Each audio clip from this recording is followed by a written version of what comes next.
For generations, manure has been treated like the ultimate soil fix.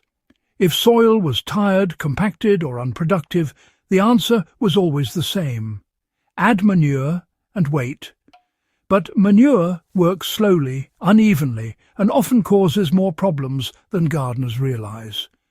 It can burn plants, introduce salts, disrupt soil biology, and lock nutrients up at the worst possible time. There is a wild, overlooked compost booster that does the opposite. It feeds soil biology immediately, builds structure instead of compaction, and accelerates soil recovery without the risks that come with manure. Once you understand how it works, manure stops looking like the gold standard and starts looking like a blunt tool. Why soil responds to biology faster than bulk nutrients? Soil doesn't come alive because nutrients are present. It comes alive because microbes are fed. Bacteria, fungi, protozoa, and worms are the real engine behind fertility. When they are active, nutrients cycle naturally, soil aggregates form, and roots gain access to what they need without force feeding. Manure focuses on nutrient quantity. This wild compost booster focuses on biological activation. That difference explains why soil responds in weeks instead of seasons. What this wild compost booster actually is.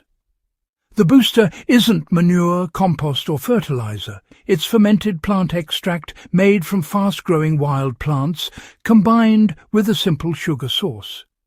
These plants are naturally loaded with enzymes, minerals, and microbial companions. When fermented correctly, they produce a living liquid rich in organic acids, beneficial microbes, and bioavailable nutrients.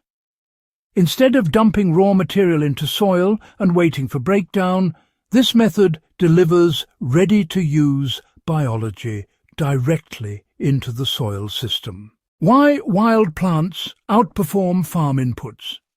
Wild plants survive without fertilizer, irrigation, or soil amendments. They do this by forming powerful relationships with soil microbes. Their tissues contain compounds that stimulate microbial growth rather than suppress it.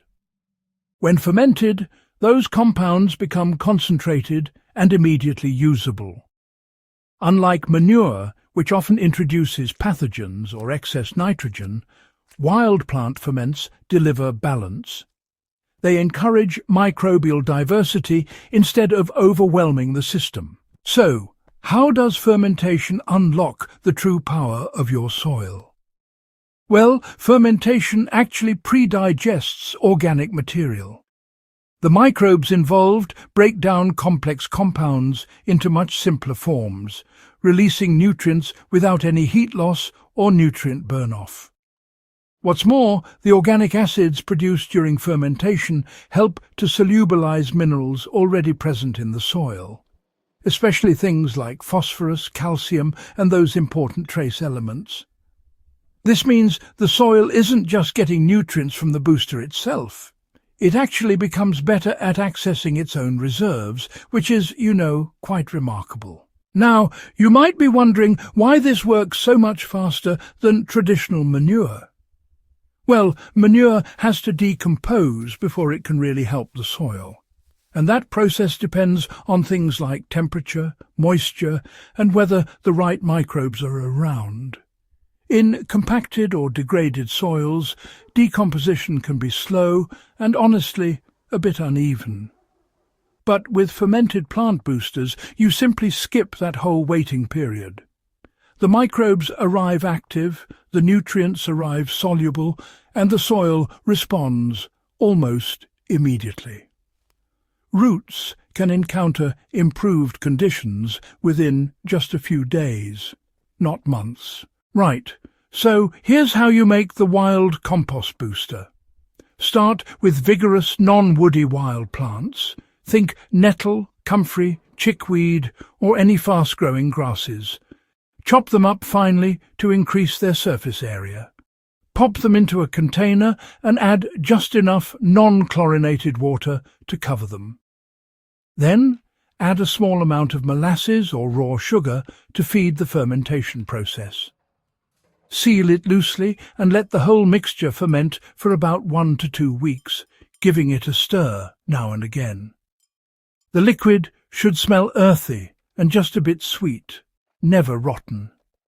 Finally, strain and dilute it before use. And there you have it. Right, so here's how to apply it safely to your soil. This booster is really quite powerful, so honestly, dilution matters a great deal.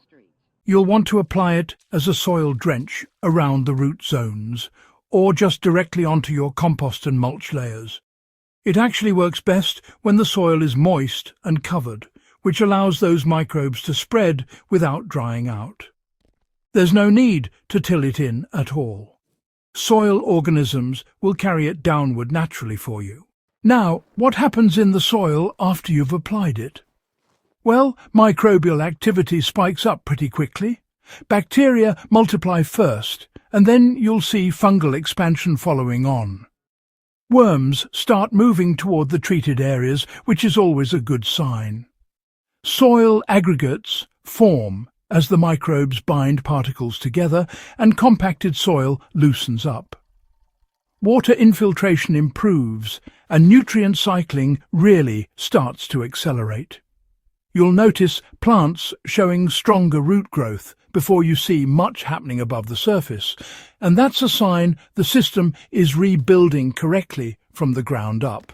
So why does this method avoid the usual manure problems? Well, manure often brings excess nitrogen, salts, weed seeds, and sometimes pathogens, which can actually overwhelm soil biology instead of feeding it. Wild plant ferments are lighter, cleaner, and just more targeted. They feed the microbes without forcing growth, which reduces disease pressure, nutrient burn, and long-term soil imbalance. It's a gentler, more balanced approach, really. Now, let's talk about when this booster really works best. Honestly, it shines in those tired beds, compacted soil, raised beds that have lost their structure, and, gardens that are transitioning away from synthetic inputs. It's especially effective during the cool seasons, when manure just breaks down a bit too slowly. Because fermentation does the work ahead of time, your soil biology stays active, even when the temperatures drop. So, why does the soil keep improving long after you've applied it? Well, this isn't just a one-time fix. By feeding the microbes, instead of just dumping nutrients, you're actually rebuilding the soil food web. With each application, the soil becomes more responsive to organic matter, mulch, and those root exudates. Over time, you'll find you need less input because the soil begins to regulate itself naturally. You might wonder, why has this knowledge stayed hidden for so long? Well, wild plant ferments don't come in bags, don't need any machinery, and they just don't scale easily for industrial agriculture. They rely on observation, biology, and really local resources. That's what makes them so powerful for gardeners, and at the same time, pretty much invisible to markets built around products. Once you see soil respond this quickly without manure, it really does change how you think about fertility. Feed life, not just bulk, and the soil does the rest. If this has helped you rethink how soil truly recovers, do consider subscribing for more biology-first gardening methods and, share this with someone who's still relying on manure alone.